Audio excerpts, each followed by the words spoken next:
sei ancora in piedi a quest'ora, perciò ti sveglierò.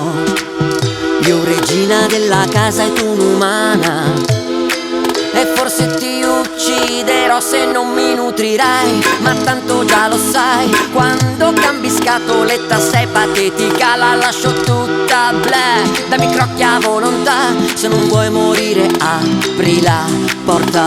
Ci sono sempre quando vai al bagno, anche se a volte mi nascondo, poi mi trovi dentro le cassettiere. Sto impazzendo, corro per tutta la casa, avanti e indietro, col cetriolo tremo. Mi spiace tanto quando prendo un topo, non mi apprezzi fino in fondo, lecco dal bidet se muoio di sete. Sto leccando liscio il pelo, e se mi fermo sul di dietro mi manca il respiro. Felinamente,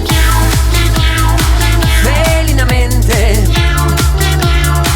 felinamente, felinamente, miau, because the night. Mi compri tu, tiragraffi ma è un bellissimo divano blu, dal veterinario non voglio andarci più.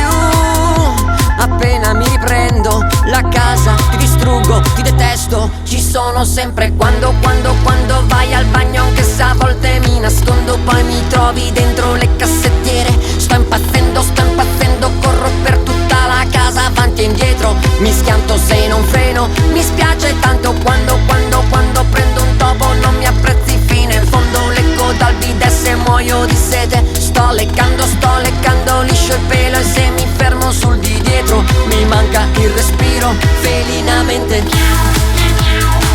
felinamente, felinamente, felinamente, miau. E se non pulisci la lettiera, sai che dopo io cago fuori, non perdono. Sinceramente quando dici il cane è più intelligente sono furibondo, poi mi viene da graffiarti le vene. Stiamo parlando di aria fritta, dimmi, hai mai visto una volta un gatto tirare una slitta? Sinceramente no, non è intelligente. Dai, riportare indietro un bastone non è intelligente. Oppure mangiare le merde degli altri non è intelligente. Poi il cane non sa dire e non hai mai capito, mangio, quanto